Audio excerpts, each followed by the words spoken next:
Bismillahirrahmanirrahim. Assalamualaikum warahmatullahi wabarakatuh. Perkenalkan, nama saya Tahiyatul Abadi, perwakilan dari kelompok 2. Di sini saya akan menjelaskan hasil review kami tentang jurnal lobster. Adapun jurnal yang pertama judulnya itu status pemanfaatan lobster Panulirus sp di perairan Kebumen. Nama jurnalnya itu Jurnal Saintek Perikanan. Volume dan halamannya itu volume 4 dan halaman 10 sampai 15. Jurnal ini tahun 2009. Penulisnya Suradi Wijaya Saputra. Adapun latar belakangnya itu lobster merupakan komoditas ekspor yang banyak tertangkap di perairan Kebumen dengan nilai ekonomis yang tertinggi. Oleh karenanya eksploitasi terhadap lobster cenderung meningkat yang apabila tidak dikendalikan dapat mengarah pada lebih tangkap. Hal ini berakibat pada jumlah anakan baru sangat sedikit yang dikenal sebagai recruitment overfishing. Adapun tujuan dari penelitian ini adalah untuk mengkaji status pemanfaatan sumber daya lobster serta musim penangkapannya di Kabupaten Kebumen. Berdasarkan beberapa hasil penelitian dinyatakan bahwa sumber daya perikanan di Samudera Hindia khususnya di wilayah perairan Jawa Tengah mempunyai potensi yang besar dan belum dimanfaatkan secara optimum. Hasil penelitian Badan Riset Kelautan dan Perikanan DKP menyebutkan bahwa tingkat pemanfaatan sumber daya lobster baru mencapai 10% dari potensi lestarinya. Dilihat dari data tersebut terlihat bahwa pemanfaatan lobster masih sangat rendah. Metodologinya yaitu pengambilan contoh dilakukan sejak Agustus sampai dengan September 2008 menggunakan metode survei. Lokasi penelitian di 3 TPI yaitu TPI Pasir, TPI Argopeni, dan TPI Karangduwur. Dilakukan selama 2 bulan sejak Agustus sampai dengan September 2008. Hasil penelitiannya, lobster dari genus Panulirus di perairan selatan Kebumen produksinya cukup banyak dan merupakan komoditas ekspor. Terdapat 5 spesies lobster yang dominan tertangkap di Kebumen yaitu lobster batu, lobster hijau, lobster merah atau bintik seribu, lobster bambu, dan lobster mutiara. Produksi lobster di Kabupaten Kebumen berfluktuasi, namun ada cenderung meningkat. Lobster yang tertangkap didominasi oleh ukuran kecil dan dapat membahayakan. Berkelanjutan pembentukan stok alaminya. Kelebihan jurnal ini yaitu isi jurnal singkat, padat, dan jelas sesuai dengan kaidah penulisan jurnal. Adapun kekurangannya itu jurnal tidak memberikan deskripsi secara lengkap yang disertai gambar. Selanjutnya jurnal yang kedua judulnya yaitu Aspek Reproduksi Lobster Panulirus sp di perairan Teluk Ekas Pulau Lombok. Nama jurnalnya Jurnal Kelautan, volume 3 dan halaman 29 sampai 35 tahun 2010. Penulisnya yaitu M. Junaidi, N. Cokrowati, dan Zainal Abidin. Latar belakangnya, lobster Panulirus sp merupakan komponen penting bagi perikanan udang di Indonesia, di mana menurut catatan statistik Indonesia tahun 2005, lobster menempati urutan keempat untuk komoditas ekspor dari bangsa Crustaceae setelah Amarga, Penaeus, Metapeanus, dan Macrobrachium.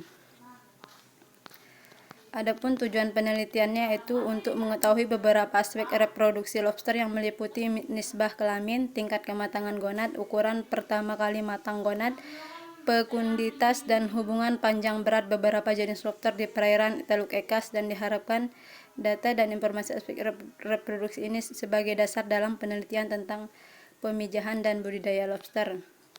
Permasalahannya, meningkatnya pasar domestik maupun ekspor menyebabkan penangkapan komoditas lobster semakin intensif.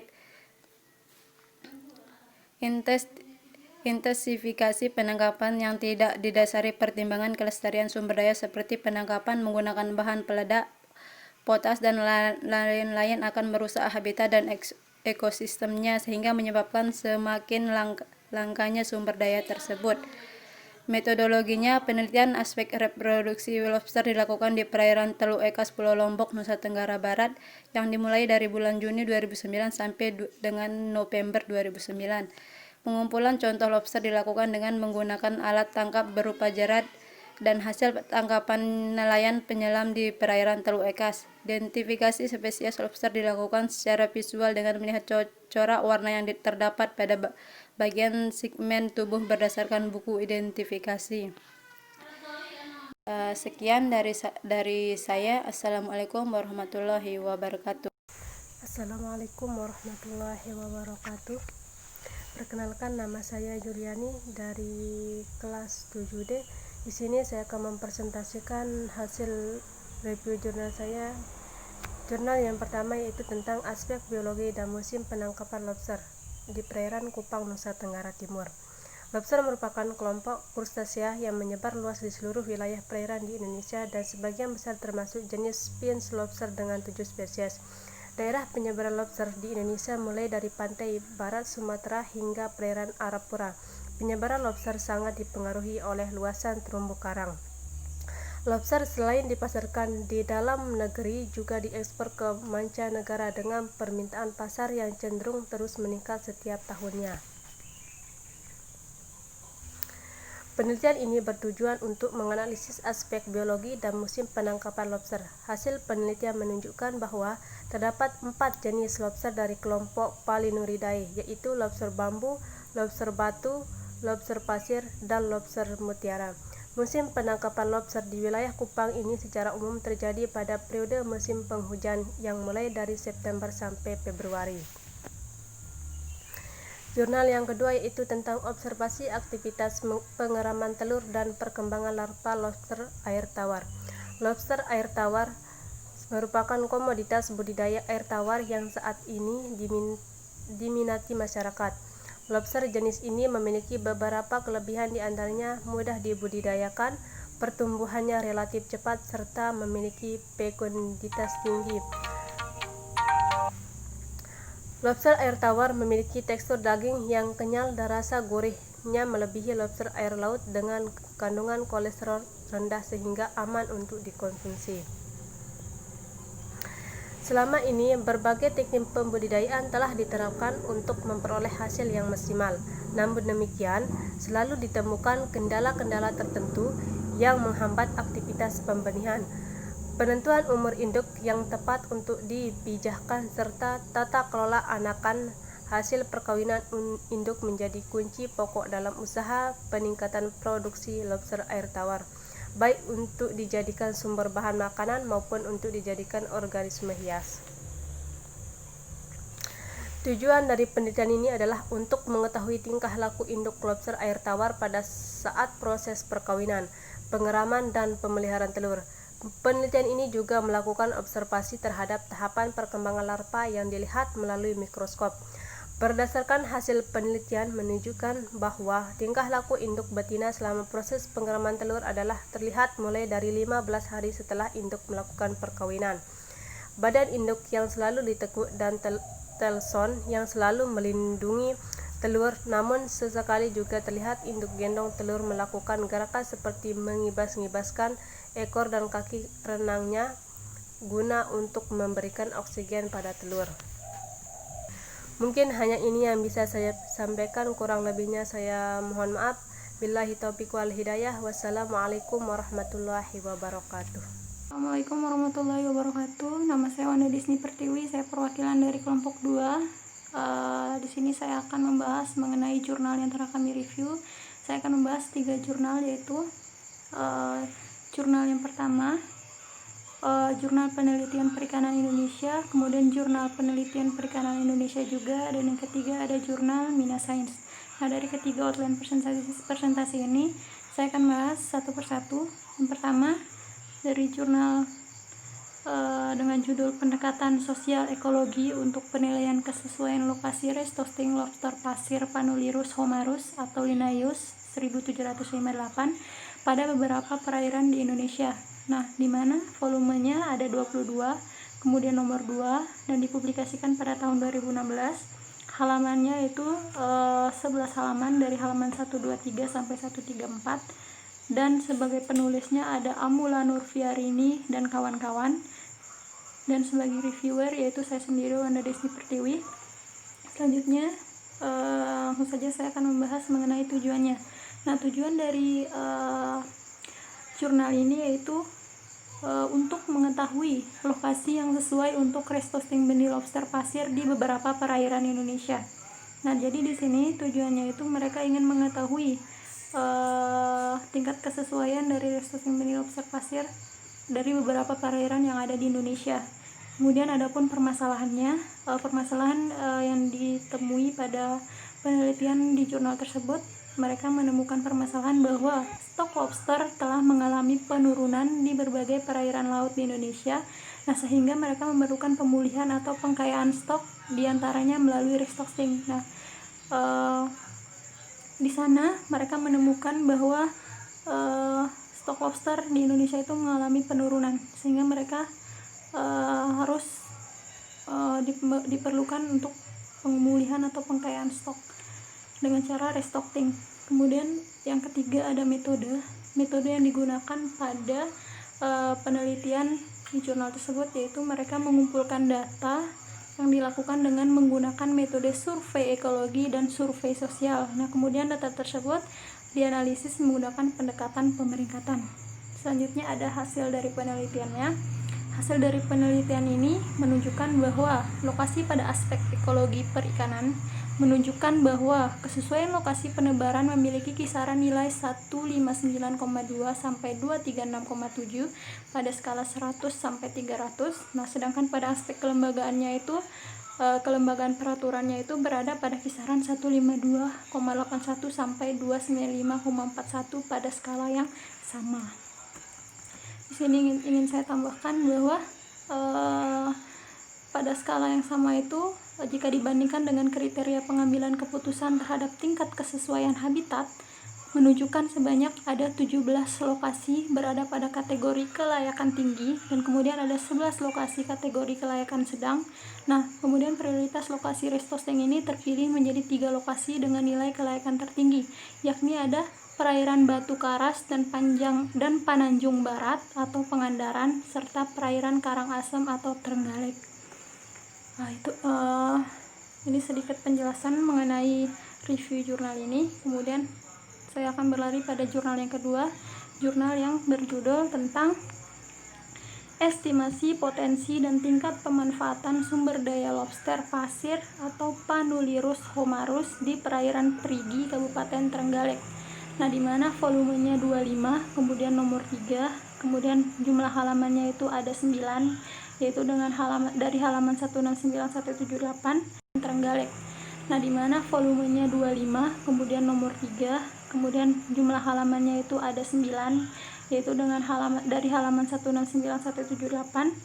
Kemudian ada penulisnya yaitu Amula Nurfiarini dan Danu Wijaya. Kemudian reviewernya ada saya sendiri, Wanda Desi Pertiwi. Nah, di sini mereka dari jurnal itu memiliki tujuan.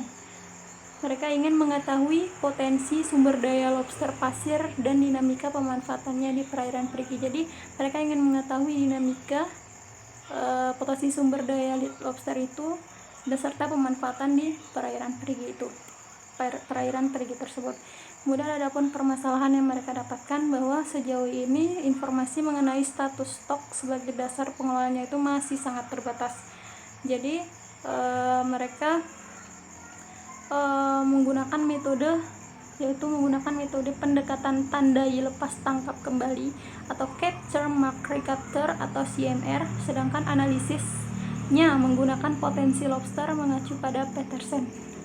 Adapun hasil dari penelitian mereka bahwa penelitian tersebut menunjukkan bahwa perikanan lobster termasuk kategori perikanan artinasal atau small scale fisheries yang dijalankan paruh waktu dan dilakukan secara one day fishing.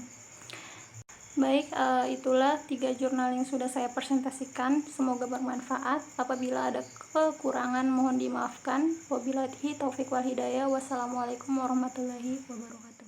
Assalamualaikum warahmatullahi wabarakatuh. Nama saya Ahmad Zuliadain. Saya dari kelompok 2 akan mempresentasikan hasil review jurnal.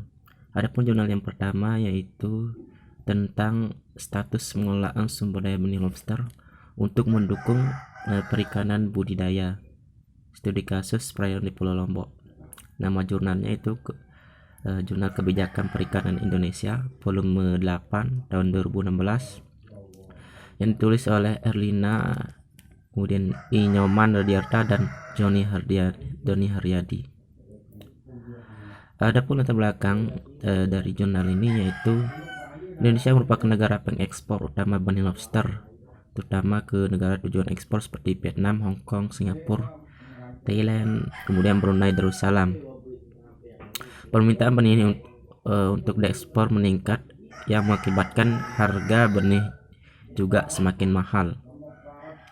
Adapun metodologi yang digunakan di sini, proses pengumpulan data telah dilakukan pada tahun 2015 melalui survei lapangan, Focus Group Discussion atau FGD, dan Rapid Rural Appraisal RRA. Adapun hasil penelitiannya yaitu memperlihatkan bahwa kawasan perairan di Pulau Lombok memiliki potensi benih lobster yang sangat besar. Besarnya potensi yang dimiliki lobster membuka peluang untuk membangun aktivitas budidaya pembesaran lobster, sehingga masyarakat mendapatkan mata pencarian alternatif sebagai pengganti aktivitas menangkap benih. Kesimpulan dari jurnal di sini adalah potensi benih lobster di perairan NTB khususnya Pulau Lombok relatif besar. Penangkapan benih lobster yang dilakukan oleh masyarakat menggunakan metode yang bersifat pasif dan selektif, sehingga tidak berpotensi untuk merusak ekosistem dan ketersediaan stok benih lobster di alam. Dengan metode penangkapan demikian, walaupun upaya penangkapan yang dilakukan oleh masyarakat cukup besar, untuk jangka pendek tidak berpotensi menyebabkan habisnya populasi lobster. Adapun jurnal yang berikutnya yang berjudul Dinamika Kemelimpahan Benih Lobster Panulirus SPP di Perairan Teluk Grupuk, Nusa Tenggara Barat, Tantangan Pengembangan Teknologi Budaya Lobster. Nama jurnalnya itu Jurnal Riset Aquaculture volume 9 nomor 9 nomor 4 tahun 2014. Penulis Erlania I. Nyoman Radiarta dan Ketut Sugama. Latar belakang dari jurnal yaitu aktivitas budidaya pembesaran lobster dengan benih yang bersumber dari penangkapan di alam telah berkembang sejak awal tahun 2000-an di perairan Lombok. Teluk Grupuk merupakan aktivitas sampingan dari budidaya rumput laut dan ikan kerapu yang telah berlangsung sejak tahun 1990-an. Namun selanjutnya berkembang sebagai aktivitas utama mata pencarian para pembudidaya sehingga dengan peningkatan harga. Metodologi yang digunakan di sini yaitu data yang dikumpulkan dari di atas limpahan benih lobster, kondisi kualitas perairan dan total hasil tangkapan lobster di Teluk Grupuk, yaitu dengan cara membuat pocong. Pocong tersebut terbuat dari karung plastik yang salah satu ujungnya diikat dengan tali dan digantung, kemudian digantungkan pada bambu sepanjang 5 meter yang diberi pelampung pada kedua ujungnya. Hasil penelitian ini menunjukkan bahwa sebaran kemelimpahan benih lobster tertinggi ditemukan di perairan sekitar Desa Grupuk dan Desa Bumbang, yaitu yang berkisar 22 sampai 101 ekor per stasiun dalam selama masa penelitian. Secara temporal, puncak pelimpahan benih lobster tertinggi terjadi pada bulan Juni dan Juli, yaitu 83 sampai 142 ekor per bulan selama masa penelitian. Adapun kesimpulannya yaitu Kemelimpahan benih lobster bervariasi baik secara spasial maupun temporal. Sebaran benih lobster tertinggi ditemukan pada lokasi yang terletak di bagian dalam teluk di sekitar Gerupuk dan Desa Bumbang, di mana karakteristiknya relatif terlindung, dangkal, kekuruhan tinggi, dan dasar perairan pasir berlumpur.